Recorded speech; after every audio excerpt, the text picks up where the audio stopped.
Do you feel that your truck or SUV is a little rougher on the road than you think it should be? Or maybe at highway speeds it has a tendency to veer back and forth in the lane and you know it's not the wind?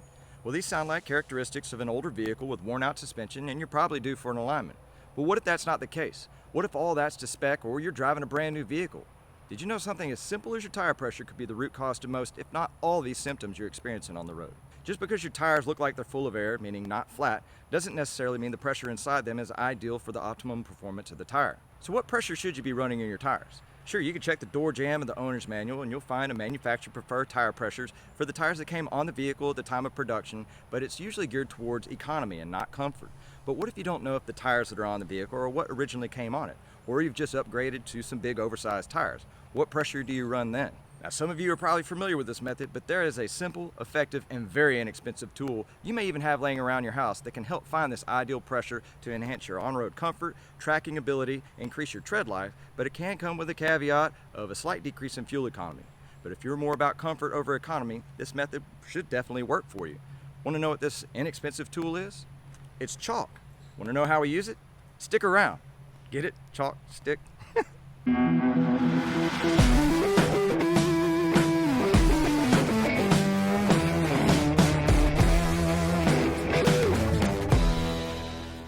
Hey, welcome back to the Gator Overland channel. I'm John, and in today's video, we'll be using chalk as a reference on our tread pattern to ensure that we have the optimum tire pressure for our tires. Anytime you change your tire size, width, rim size, your tire pressure is no longer adequate with what is written on the door jamb of your vehicle or what may be specified on the tire. So using chalk is a good reference for most tires to find, and it can also enhance not only your ride comfort, tracking, but your tire wear.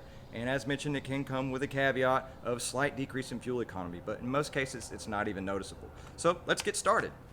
All right, apples to apples comparison. I picked up a spare set of stock Rubicon wheels from a friend that I met on one of the Facebook groups. And they're 17 by 7.5. The stock wheel is a 285 70/17. It actually straight edge, as shown, measured out to be in 32 3/4, or almost a 33. These bad boys right here, they are huge. But surprisingly, straight edge, they only measured out, as shown, to 35.5. But let's see how much difference they weigh. Pull that out of the way. Get that thing set. I'd say it's around 80 pounds. 83.8. Get this big bad boy here. They're not much, I'd say it's almost the same weight. 94.4. So we're talking a 10-pound difference between tire times 4 is 40 extra pounds. That's really not that bad considering that's almost 2.5 inches smaller. Let's get them on the truck. If you're ever curious about what air pressure to run in your tires, whether they're new 37s or stock configuration, always check your driver door jamb. As you can see, 37 PSI is the factory setting for the stock configuration. So whether you're going with a new set of tires that were stock size or 37, start out at 37 PSI, and then you'll chalk test down from there. Having the proper tire setting or air pressure setting in the tires can guarantee the long life of wear in the tire as well as optimum fuel economy. Now in our situation here, we have not re-geared, but we will probably go to 488s, and in the case of that we will suffer a little bit on the gas mileage size just due to gearing, but from here we will chalk test to guarantee that we have proper tire contact across the road. Anytime you do a modification to your vehicle, whether it's adding taller tires even without a lift or adding a lift and taller tires, you should always consider readjusting your headlights, not only for yourself but for your oncoming traffic, to guarantee that you're not flashing them in the face whenever you don't intend to. Now when you're going with bigger tires, what you want to do, as mentioned before, check your door jamb for the preferred tire pressure. This one's 37 PSI. I have all the tires currently at 37 PSI.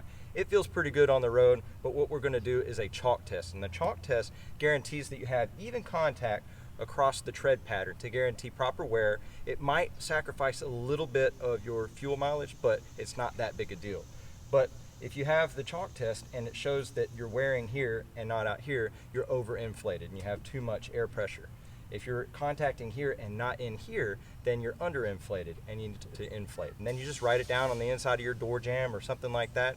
So I'm hoping that we're somewhere pretty close to what it should be. 37, it could be a little bit squishier, so we'll probably hope that 30 is going to be a good allowance. Let's see.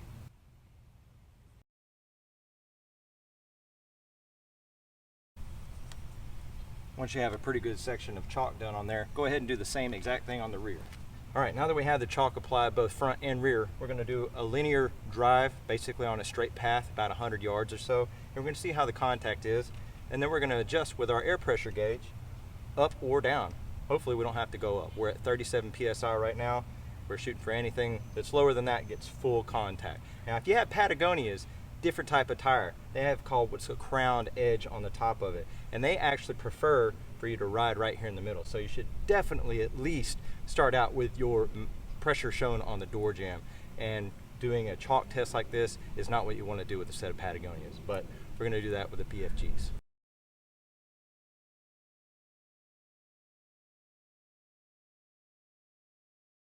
All right, as you can see here, we have wear in the middle of the tire and no wear on the outside there, which means we are technically overinflated. We're currently at 37 PSI, which is what's stated on the inside of the door jamb. We're gonna drop it down 5 PSI to around 30, 32, somewhere in there. What you do is you take your valve stem, and if you're deflating, you wanna use the button on the back side and push it into the back side. It actually drops pretty quick. Sometimes it's good to count, that way you know how many seconds it takes to do the next tires. Dead nut 30. So I'm gonna go ahead and look at the back. Back, same situation here. Of course, the back is lighter than the front because it's not carrying the engine and whatnot. So it has about the same traction there. We're gonna go ahead, remove this valve stem, and drop it to 30 as well. If your vehicle is equipped with the tire fill alert system, you can go ahead and set it to 30 or whatever PSI you prefer, and deflate, and your vehicle will actually honk at you. It's a pretty neat system, but this is always the good old trusty to have right here. I've just aired down all the tires to 30 PSI. I'm gonna reapply the chalk.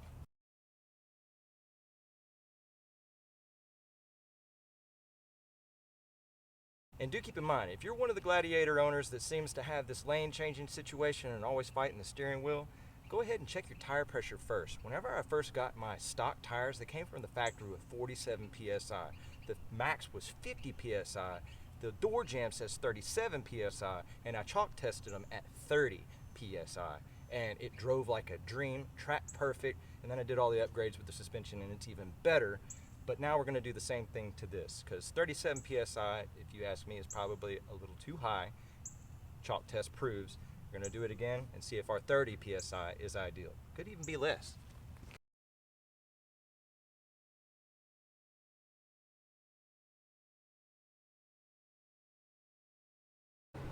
Looks like we have pretty even wear all the way across. I think 30 PSI nailed it right on the dot.